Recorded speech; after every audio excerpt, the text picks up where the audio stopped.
Olá, tudo bem? Seja bem-vindo a mais um programa Cristo para Todos. É uma alegria muito grande ter você conosco. O programa de hoje vai falar sobre o que é a igreja e quem traz uma reflexão sobre este assunto é o pastor Ismar Pintos.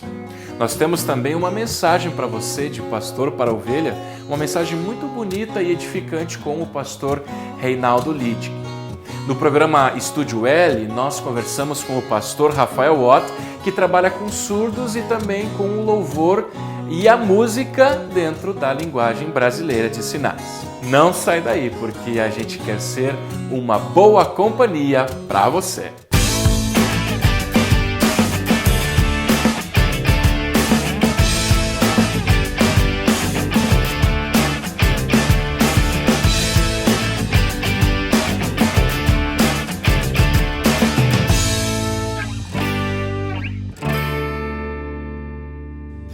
Olá, tudo bem?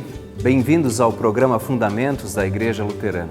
Hoje queremos entender melhor o conceito de igreja. É muito preocupante e é complicado quando se entende igreja apenas como uma organização social, mais um grupo, uma estrutura. Eu quero distinguir biblicamente e mostrar que a igreja não é apenas uma organização, ela é um organismo vivo. Talvez quando você ouça a palavra igreja, talvez você pense em uma construção, a igreja tal que fica perto ou longe da sua casa. Talvez lembre de uma denominação, a igreja tal ou tal, até mesmo a igreja luterana. Mas nós queremos mostrar que, biblicamente, o conceito de igreja é bem mais amplo, bem mais completo do que esses conceitos e visões isoladas. Eu digo e faço essa distinção entre organização e organismo porque dos conceitos mais recorrentes na Bíblia é a igreja como o corpo de Cristo. A igreja como o corpo de Cristo, nós podemos ler esse conceito de maneira bastante integral no capítulo 12 de 1 Coríntios. 1 Coríntios 12, o apóstolo Paulo fala sobre isso, inclusive destaca que Cristo é a cabeça.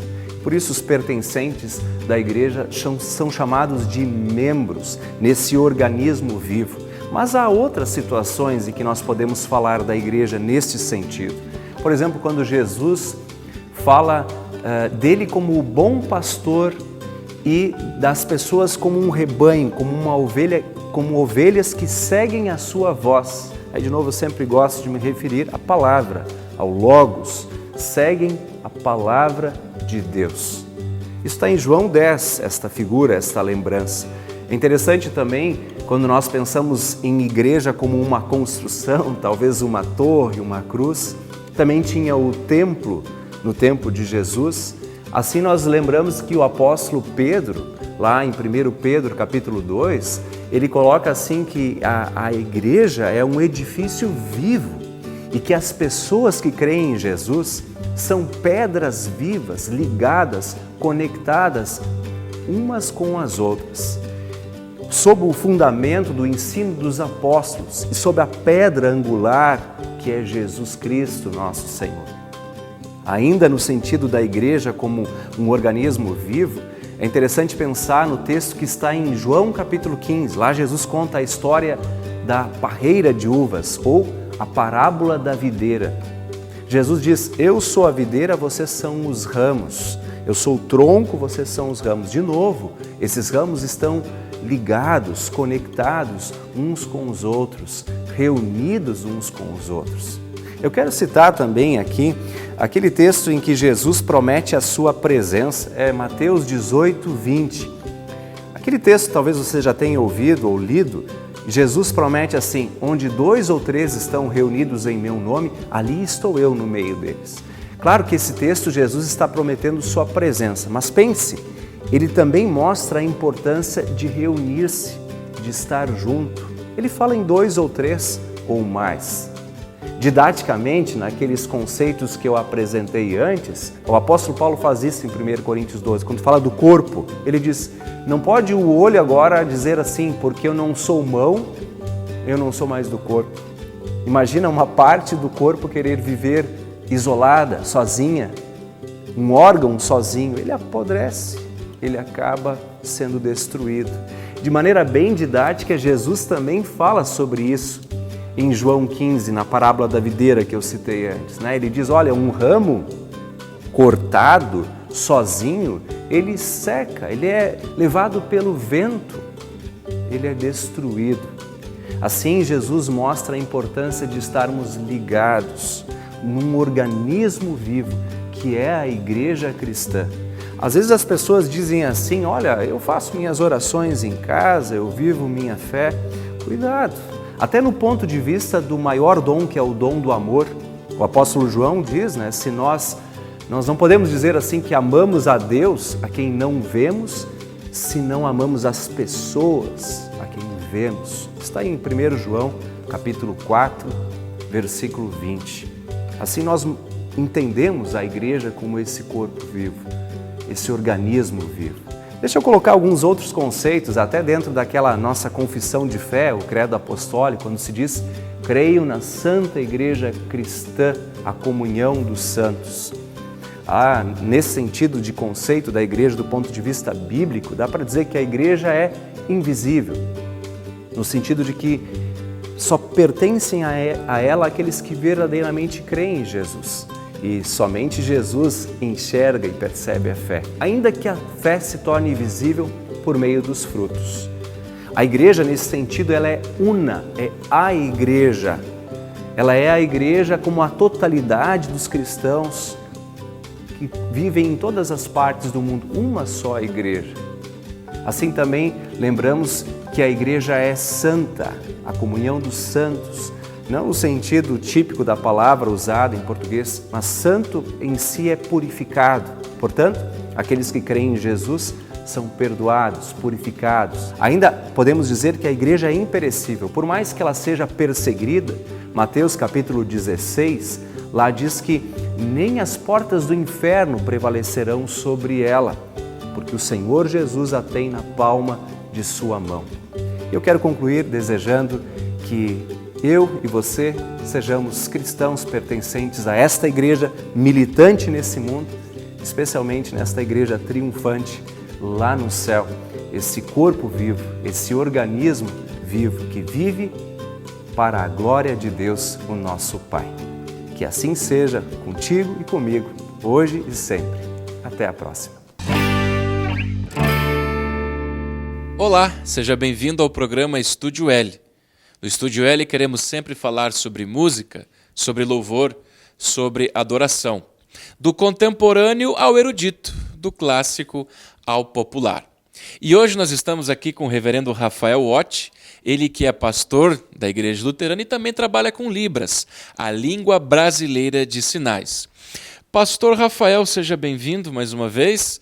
E acho que a primeira coisa a ser dita é que nem todo surdo ou deficiente auditivo é mudo. E com isso a gente começa o nosso bate-papo sobre louvor na linguagem de sinais. Isso aí.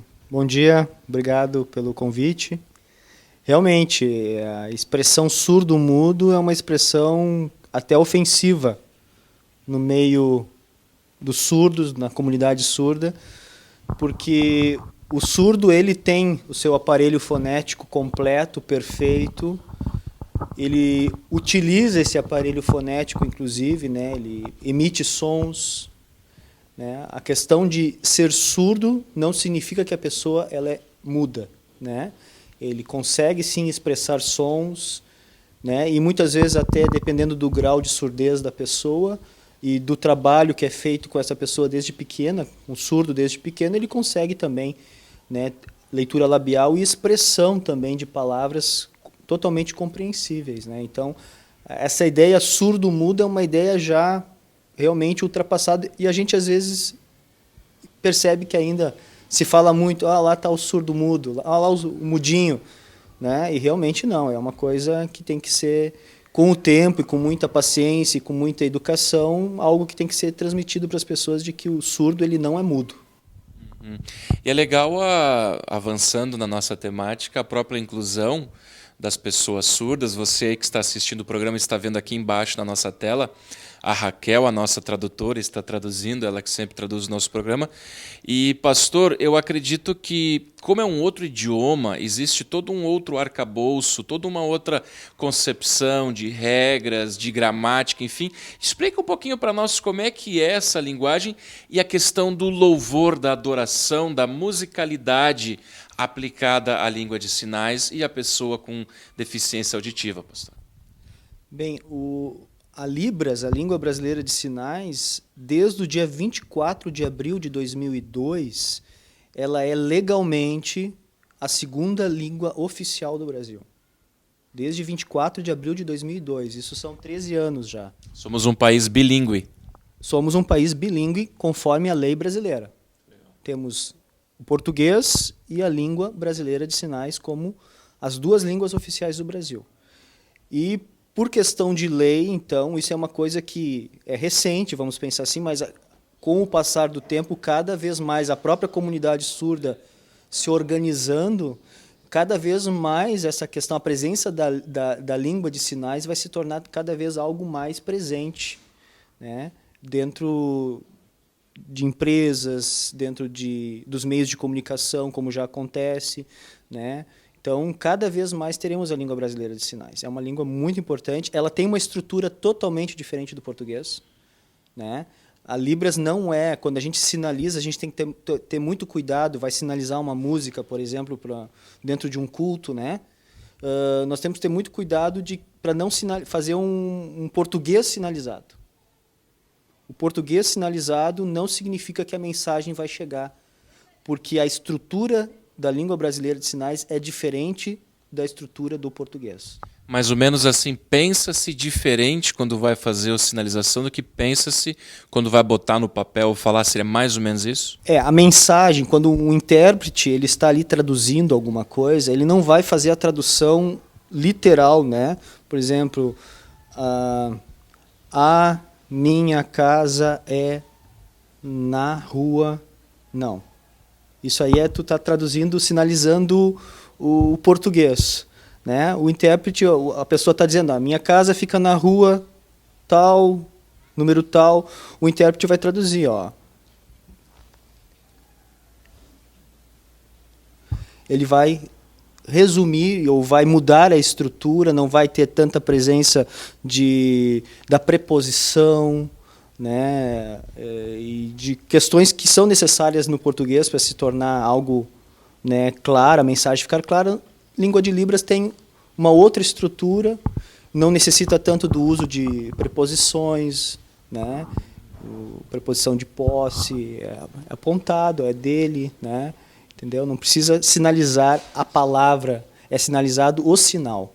O uso do alfabeto em Libras é quando é questões de explicação, questões de nome, questões de rua, mas a estrutura é totalmente diferente do português. Sobre louvor com surdos, né? Falar da experiência que a gente tem na congregação São Paulo, aqui de Porto Alegre, nos cultos bilíngues, né?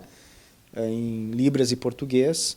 Nós temos o público que participa deste culto, é um público ouvinte também. Nós temos muitos ouvintes, familiares de surdos e até pessoas da congregação que gostam do horário e do culto. Temos surdos, então o número de músicas já é reduzido, né? Nós temos 2 músicas apenas que são colocadas durante o culto, assim, né? Escolhidas de acordo com o tema. E a tradução da música em Libras, né? Quando as pessoas estão escutando a música sendo cantada, né? Para os surdos, a tradução, seja o pastor ou seja qualquer intérprete, vai ser dentro da estrutura da Libras, não vai ser o português sinalizado. Isso é uma coisa que muito cuidado que a gente tem que ter, né? E isso tu vai ganhando com o tempo, com a convivência, com a língua, né? Aprender a língua brasileira de sinais ou qualquer outra língua, né? Implica tu ter tempo, envolvimento, experiência, e com o tempo tu vai pegando todas essas questões e vai percebendo como é melhor transmitir a mensagem, né? O importante é a mensagem, não é tanto a sinalização que tu faça dela, mas que chegue para o surdo a mensagem daquela música ou a mensagem daquela pregação, né? Que isso chegue para o surdo de forma clara para ele, dentro da sua língua. Legal, né? Então a gente vê que não é preciso a música para o louvor, né? Essa acho que é também uma grande aprendizado que a gente tem. E para encerrar, eu queria que o senhor encerrasse com um louvor em Libras, né? Eu preciso cantar ou não?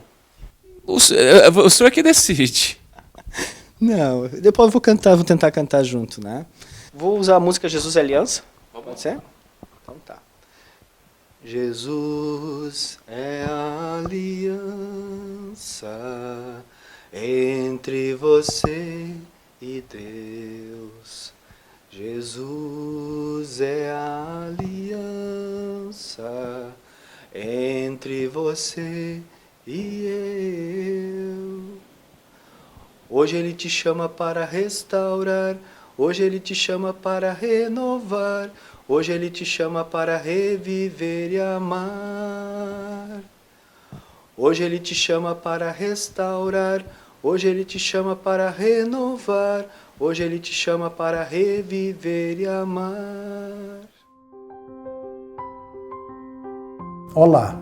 O que o ser humano faz com muita frequência é perguntar. Nós até costumamos dizer que perguntar não ofende.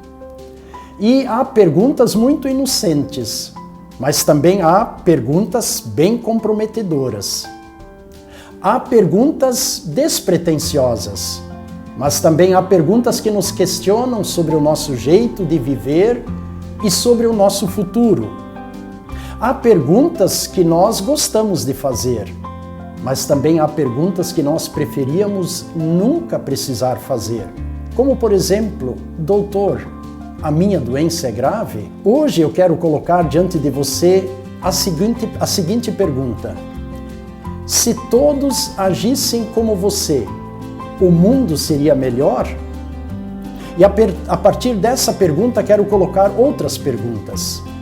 Se todos no trânsito reagissem como você, se todos cuidassem das pessoas como você cuida, se todos cuidassem da natureza como você, se todos falassem e ouvissem como você, se todos usassem o seu dinheiro como você, o mundo seria melhor? Está claro, a resposta a essas perguntas vai depender das atitudes. Quando o Senhor Jesus esteve aqui na terra, um homem chegou perto dele e lhe perguntou: Senhor, são poucos os que são salvos? Se o ser humano precisa ser salvo, é porque ele está em perigo ou porque ele está sob o domínio de alguém. Por isso a pergunta faz muito sentido.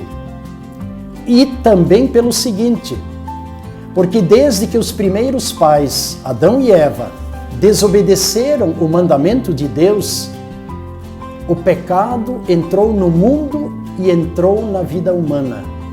E como consequência do pecado veio também a morte e a separação de Deus. Nós podemos ler isso na Bíblia, está escrito no livro de Romanos, capítulo 5. Portanto, assim como por um só homem entrou o pecado no mundo e pelo pecado a morte, assim também a morte passou a todos os homens porque todos pecaram. O ser humano não pode salvar-se a si próprio. Ele precisa ser salvo. Mas vejamos a resposta de Jesus. Ele é bem sucinto e ele simplesmente diz: esforçai-vos por entrar pela porta estreita. Curiosa a resposta do Senhor Jesus. Mas ela nos mostra que a resposta também depende das atitudes. Observem que o Senhor Jesus não diz: esforçai-vos por abrir a porta. A porta já está aberta. E o próprio Senhor Jesus diz: eu sou a porta, e quem entrar por mim será salvo. A observação de Jesus é: esforçai-vos por entrar pela porta estreita.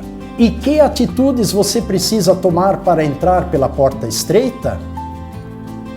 Com certeza você precisa libertar-se de cargas e de pesos que você traz sobre os ombros.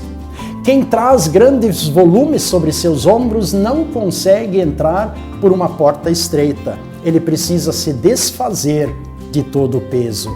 De que nós precisamos nos desfazer para entrar pela porta estreita?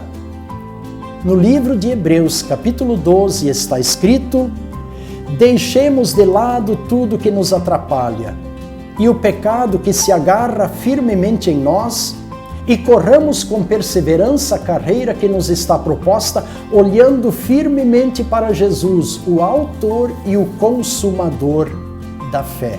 Sem dúvida, precisamos nos libertar de muitas coisas, como por exemplo, da raiva, da inveja, do orgulho, do egoísmo, do amor próprio, dos interesses puramente próprios e terrenos. E então confiar no amoroso convite de Jesus que diz: vinde a mim, confiai em mim. Você ainda tem perguntas? Certamente você tem muitas perguntas. E a cada novo dia surgem novas perguntas. Por isso mesmo, leia frequentemente a Bíblia e encontre nas palavras de Jesus as respostas divinas para as perguntas que a vida lhe impõe. Pense nisso. Até o próximo programa. Legal, esse foi mais um programa Cristo para Todos. Agradeço muito pela sua companhia, pela sua audiência. Se você quer conhecer um pouco mais da Igreja Luterana do Distrito Porto-Alegrense que produzem esse programa para você, acesse o nosso site, está aparecendo aqui embaixo, www.ielb.org.br, ou escreva para nós que nós vamos até você, ielb@ielb.org.br. Muito obrigado pela sua audiência e até o próximo programa. Tchau!